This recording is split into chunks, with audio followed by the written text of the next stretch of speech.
이제 우리 다 같이 사도신경으로 신앙 고백하겠습니다. 전능하사 천지를 만드신 하나님 아버지를 내가 믿사오며 그 외아들 우리 주 예수 그리스도를 믿사오니 이는 성령으로 잉태하사 동정녀 마리아에게 나시고 본디오 빌라도에게 고난을 받으사 십자가에 못 박혀 죽으시고 장사한 지 사흘 만에 죽은 자 가운데서 다시 살아나시며 하늘에 오르사 전능하신 하나님 우편에 앉아 계시다가 저리로서 산자와 죽은 자를 심판하러 오시리라. 성령을 믿사오며 거룩한 공회와 성도가 서로 교통하는 것과 죄를 사하여 주시는 것과 몸이 다시 사는 것과 영원히 사는 것을 믿사옵나이다. 아멘.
함께 기도하겠습니다.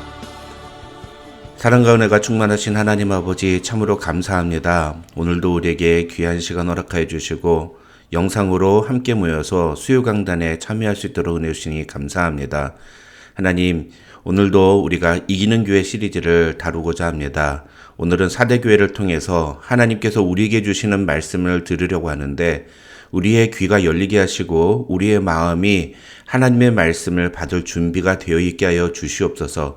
그래서 이 말씀을 듣고 이 말씀 앞에 우리 모두 겸손하게 무릎 꿇고 주님 주신 말씀대로 살기로 결단하는 이 밤이 될 수 있도록 하나님 축복하여 주시고, 그러므로 인해서 우리 은혜와 진리 장로교회가 주님이 기뻐하시는 이 말세에 이기는 교회 될 수 있도록 하나님 축복하여 주시옵소서. 처음 시간이 오니 마치는 시간까지 모든 시간을 주께서 주관하시기를 간절히 소원하옵고 예수님의 이름으로 기도드립니다. 아멘. 이제 오늘은 이기는 교회 시리즈 5번째 시간으로 4대 교회에 대해서 함께 살펴보겠습니다. 오늘 우리에게 주시는 하나님의 말씀은 요한계시록 3장 1절부터 6절까지의 말씀입니다.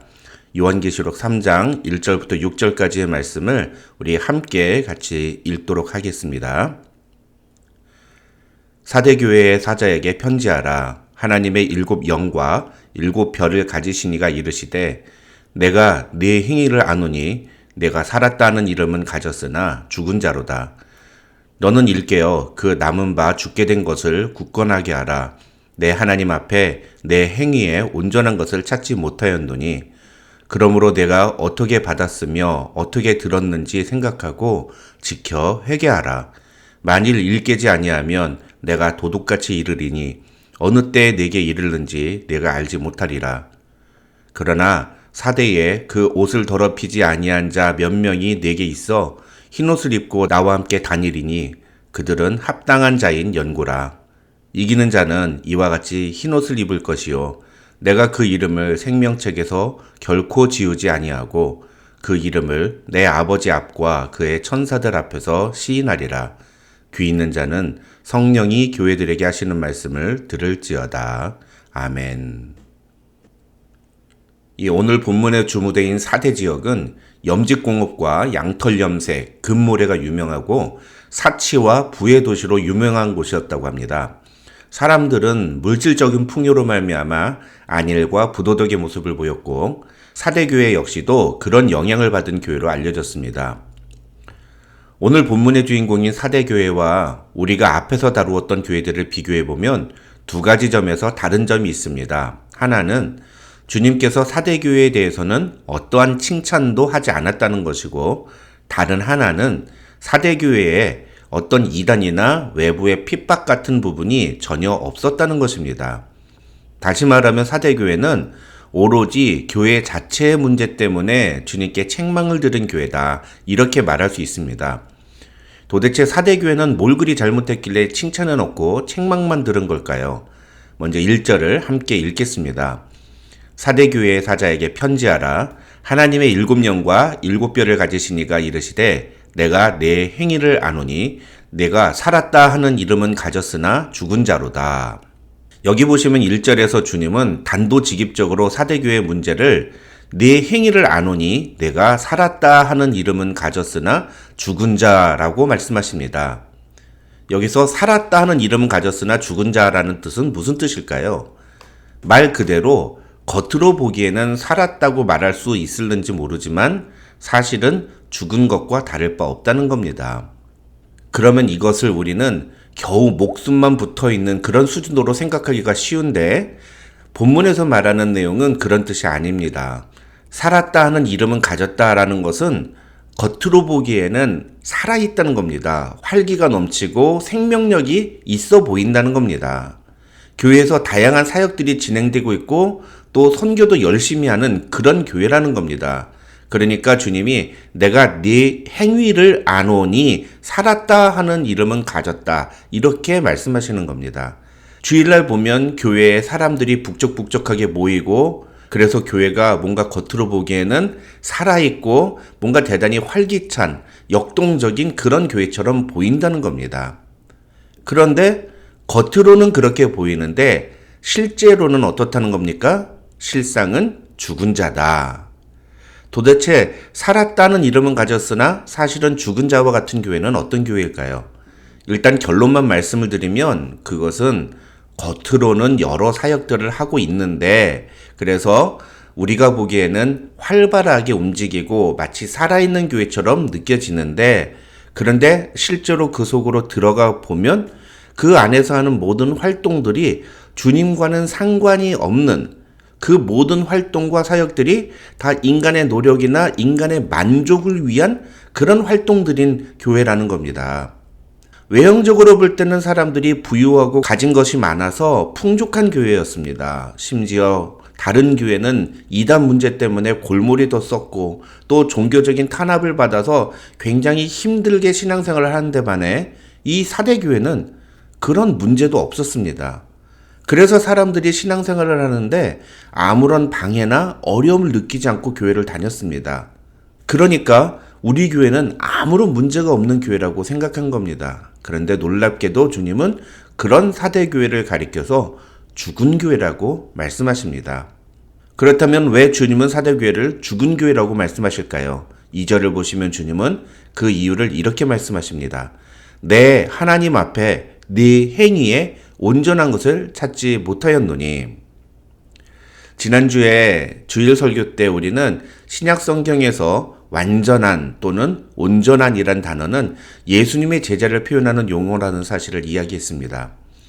그렇다면 오늘 예수님이 사대교회를 가리켜서 죽은 교회라고 하시는 이유는 무엇입니까?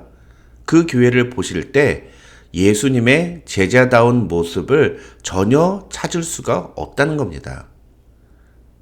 이 말을 다른 말로 표현하면 사대교회 교인들이 겉으로 보기에는 여러 활동들을 하고 다양한 사역들을 하지만, 그러나 실제로 그 내면에 들어가 보면 그들이 하는 행동이 예수 그리스도의 제자로서의 행동이 아니라 자신들의 만족과 자신들의 어떤 목표를 이루기 위한 그런 활동들이었다는 겁니다. 철저히 인간 중심적인 교회였지 예수 그리스도를 위한 교회가 아니었다는 겁니다. 여러분, 제자다운 모습이라는 게 무엇이라고 했습니까? 그것은 예수님이 가르치신 말씀대로 행동하는 것을 의미합니다. 마태복음 28장 20절에서 주님은 그의 제자들에게 주님께서 분부하신 모든 것을 가르쳐 지키게 하라고 명령하셨습니다. 그래서 제가 벌써 몇 번이나 올바른 신앙생활은 하나님의 말씀을 배우는 것에만 그쳐서는 안 되고 그 배운 것을 지키는 삶을 살아야 한다고 말씀드리지 않았습니까? 그런데 많은 사람들이 배운 것을 지킨 것으로 착각합니다. 옛날에는 자기가 어느 교회에 다니느냐를 자신의 신앙의 수준으로 착각하는 사람들도 있었습니다. 그래서 대형 교회에서 임직이라도 받으면 그게 마치 영적으로 굉장히 성공한 그런 것이냐, 이렇게 얘기하는 사람들이 있었습니다. 여러분, 대형 교회에서 집사 직분을 받든 작은 개척교회에서 집사 직분을 받든 주님 보시기에는 똑같은 겁니다. 그런데 그런 교회와 직분에 대한 인식이 잘못되어 있는 사람들이 마치 자기가 뭔가 대단한 것처럼 착각하고 나중에 보면 꼭 그런 사람들이 교회 안에서 불평불만이 제일 많고 아무튼 하라는 대로 제일 안 하는 뺀질이 노릇을 한다는 겁니다. 여러분, 우리가 어느 교회를 다니느냐가 중요한 게 아닙니다. 진짜 중요한 건 무엇입니까? 우리가 어떤 교회를 다니든지 간에 그곳에서 우리가 정말 예수 그리스도의 제자다운 모습을 보여주고 있는가입니다. 만약에 우리가 아무리 크고 좋은 사람들에게 유명한 대형교회를 다닌다 할지라도 그곳에서 예수 그리스도의 제자다운 모습을 보이지 않는다면 오늘 주님이 사대교회를 향해 하시는 말씀처럼 내가 살았다 하는 이름은 가졌으나 죽은 자라는 그 말씀을 우리도 듣게 될 것이라는 사실을 우리는 잊지 말아야 합니다. 그런데 요즘은 또 풍토가 달라졌죠. 문화가 달라졌습니다. 요즘은 유튜브로 유명한 대형교회 목사님의 설교를 들으면서 그걸 자기의 신앙 수준으로 착각합니다. 심지어는요, 주일 예배도 참석하지 않고 그냥 유튜브로 설교 듣는 걸로 대체해버리면서 자기는 신앙이 좋다, 자기는 신앙이 있다, 이렇게 착각합니다. 제가 늘 말씀드리는 것이지만 이런 것은 종교 활동일 뿐입니다. 예수님은 우리가 얼마나 열심히 종교 활동을 하느냐에 주목하지 않으십니다. 예수님은 그런 것에는 조금도 관심을 갖지 않으십니다. 예수님이 우리에게 주목하시는 것은 우리가 얼마나 예수님의 제자다운 모습을 갖추고 있느냐입니다. 그런 점에서 오카노 목사님이 제자훈련을 주장하면서 제자훈련, 특히 사역훈련에서 이 제자란 어떤 사람인가에 대해서 이야기하신 것이 있습니다. 제자란 이런 부분에 있어서는 좀 분명한 어떤 증거가 나타나야 한다라는 것을 이야기하신 게 있는데, 세 가지 부분에서 예수님의 제자로서의 증거가 나타나야 한다라고 이야기를 했습니다. 첫째는 전적 위탁이고, 둘째는 증거, 그리고 마지막 세 번째는 섬김입니다. 첫째로 전적 위탁이란 예수님을 진짜로 나의 주인으로 인정하는 것을 말합니다. 예수님께 내 모든 것을 맡기는 것을 말합니다. 그래서 그분을 전적으로 의지하는 것을 말합니다. 예수님의 제자라면 이런 모습이 반드시 나와야 한다는 거죠. 그렇다면 중요한 건 그 사람이 진짜로 예수님을 주인으로 인정하는가 아니면 인정하지 않고 있는가를 어떻게 판단할 수 있는가라는 겁니다. 이건 다른 사람을 판단하는 게 아니라 나 자신을 돌아보라고 말씀을 드리는 겁니다. 세 가지만 보면 됩니다. 시간을 어디다 쓰는가, 돈을 어디다 쓰는가, 그리고 나의 몸을 어디다 사용하는가. 이 세 가지를 보면 내가 정말로 예수님을 나의 주인으로 인정하고 있는가, 아니면 예수님을 어디 멀리서 오신 손님 정도로 대우하고 있지는 않은가를 확인할 수 있습니다. 왜냐하면 시간과 돈과 몸은 결국 우리의 삶을 의미하기 때문입니다. 예수님을 자신의 주인으로 인정하는 사람은 자신의 시간과 돈과 몸을 주님이 기뻐하시는 대로 사용합니다. 그러나 예수님을 주인으로 인정하지 않는 사람은 시간과 돈과 몸에 끌려다닙니다. 늘 시간이 없다고 말하고, 늘 돈 몇 푼 더 버는 것을 중요하게 여기고, 늘 자기 몸을 끔찍하게 아낍니다. 이런 사람은 절대로 예수님을 주인으로 인정하는 사람이 아닙니다. 둘째로 오카노 목사님은 그 사람이 어떤 상황에서든지 예수님을 증거하려고 노력하는 사람인지, 아니면 복음 전하는 일에 전혀 무관심한지를 보면 그 사람이 예수님의 제자인지 아닌지를 알 수 있다고 이야기했습니다. 사도행전 1장 8절에서 예수님은 오직 성령이 너희에게 임하시면 너희가 권능을 받고 예루살렘과 온 유대와 사마리아와 땅끝까지 이르러 내 증인이 되리라고 말씀하셨습니다. 그리고 누가는 오순절 성령 강림 이후에 성령을 그 마음에 모시게 된 예수님의 제자들이 어떻게 그 예수님을 증거했는지를 사도행전을 통해서 우리에게 소개했습니다. 그런데 왜 예수님을 증거하는 것이 예수님의 제자라는 증거가 될까요? 여러분은 어디서 새로운 맛집 하나를 알게 되면 그 다음에 어떤 행동을 하십니까? 그 맛집을 아무에게도 알려주지 않고 여러분 혼자 가서 그 음식을 사 먹습니까? 모르겠습니다. 그런 분도 없지 않겠지만 아마 열의 9, 아니 100의 99는 거의 다 새로운 맛집을 알게 되면 내가 좋아하는 사람에게 이야기해서 거기 같이 가자고 하지 않겠습니까? 최소한 그 가족들 정도는 꼭 데리고 그 맛집에 다시 가지 않겠습니까? 그렇게 내가 무언가 좋은 것을 알고 있으면 그걸 내가 좋아하는 사람에게 이야기하고 싶은 것이 인간의 기본적인 모습입니다. 그런데 복음에 대해서도 마찬가지인 겁니다. 복음을 알고 그 복음을 통해서 하나님의 은혜를 체험한 사람은 절대로 그 복음을 자기만 알고 있지 않습니다. 그리고 그것은 또한 성령을 모시고 사는 사람에게서 나타나는 증거이기도 합니다. 사도행전 4장을 보시면 베드로와 요한이 복음을 전하자 수많은 사람들이 예수님을 믿게 되었습니다. 그러자 유대 종교 지도자들이 이 베드로와 요한을 체포해서 도무지 예수의 이름으로 말하지도 말고 가르치지도 말라고 경고했습니다. 그러자 베드로와 요한이 뭐라고 대답하느냐? 하나님 앞에서 너희의 말을 듣는 것이 하나님의 말씀을 듣는 것보다 옳은가 판단하라. 우리는 보고 들은 것을 말하지 아니할 수 없다라고 대답합니다. 여기서 우리는 보고 들은 것을 말하지 아니할 수 없다는 것을 가리켜서 성령의 내적 충동이라고 말합니다. 복음을 소유한 예수 그리스도의 제자들은 이 성령의 내적 충동을 가진 자들이기 때문에 예수님을 증거하는지 여부는 그 사람이 예수님의 제자인지를 확인할 수 있는 증거라고 할 수 있는 것입니다.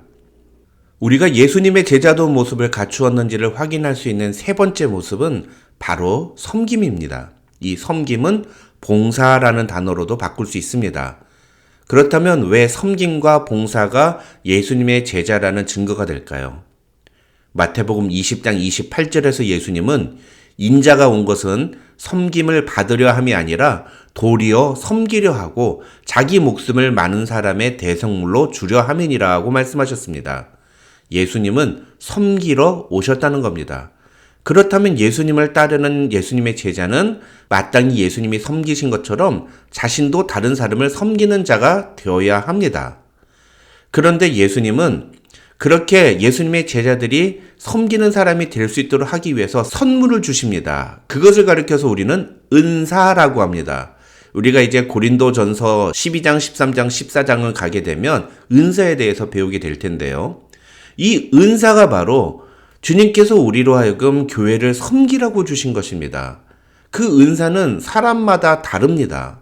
그래서 우리가 받은 은사대로 교회를 섬기면 되는 겁니다. 그런데 중요한 것은요, 누구나 다 한 가지 이상씩의 은사는 받았다는 겁니다. 그럼 그 받은 은사를 가지고 사역하면 되는 거지, 받지 않은 은사를 가지고 억지로 사역할 필요는 없는 겁니다. 하나님이 자신에게 주신 은사대로 마음의 기쁨이 일어나는 곳에서 그렇게 섬기면 그것이 주님을 닮아가는 모습이라고 말을 할 수 있다는 겁니다.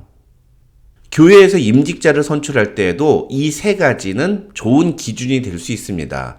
이 사람이 정말로 예수님을 자신의 주인으로 인정하고 예수님께 자신을 내어드리고 예수님을 온전히 의지하는 사람인가?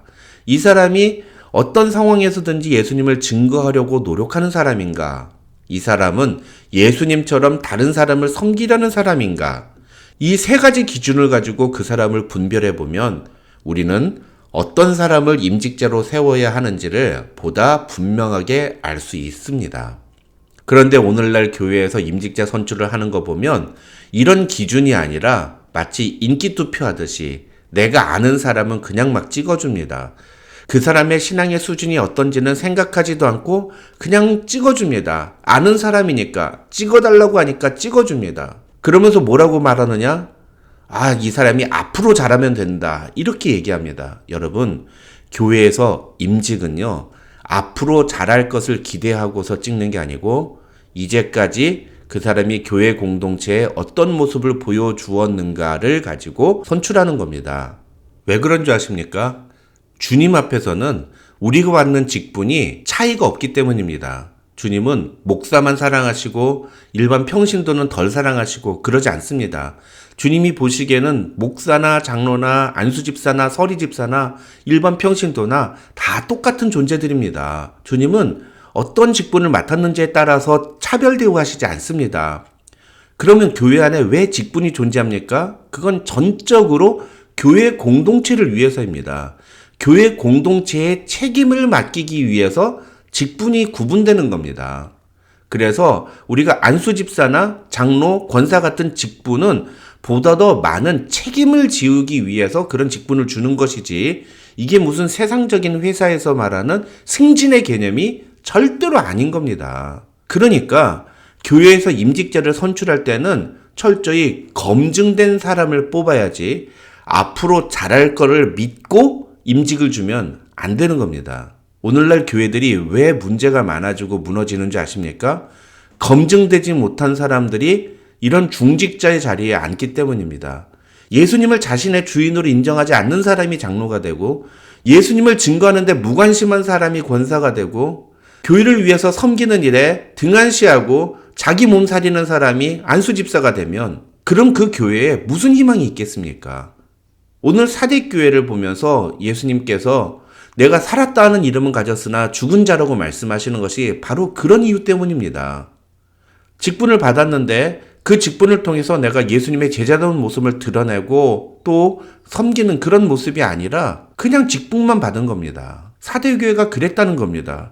교회 안에서 여러 가지 활동들은 하는데 예수님을 주인으로 인정하는 증거를 찾아볼 수가 없는 겁니다. 그런 사대교회를 향해서 주님은 뭐라고 말씀하십니까? 3절을 보시면 내가 어떻게 받았으며 어떻게 들었는지 생각하고 지켜 회개하라. 만일 일깨지 아니하면 내가 도둑같이 이르리니 어느 때에 내게 이르는지 내가 알지 못하리라 하고 경고하십니다. 여기서 주목해야 되는 단어가 뭐냐 하면 지켜 회개하라 라는 것입니다. 그냥 회개하라가 아니라 지켜 회개하라고 말씀하시는 이유는 주님의 말씀대로 지키는 것, 우리가 교회에서 성경 말씀을 듣고 받고 배운 대로 지켜 행하는 것이 진정한 회개라는 겁니다. 말씀을 배운 대로 지키지 않으면 회개한 것이 아니라는 겁니다. 여러분, 지난주에도 말씀을 드렸습니다만 모르는 게 아닙니다. 다 압니다. 그런데 알면서도 안 하는 겁니다. 모르는 사람이라면 배우라고 말씀하셨을 겁니다. 그런데 아닙니다. 그들은 이미 다 배웠습니다. 문제는 무엇입니까? 배운 대로 지키지 않는 겁니다. 배운 대로 지키는 것이 제자다운 모습인 겁니다. 그것이 오늘 사대교회를 향해 주시는 주님의 경고의 메시지인 겁니다. 오늘 사대교회와 같이 착각하는 교회가 되면 안 됩니다.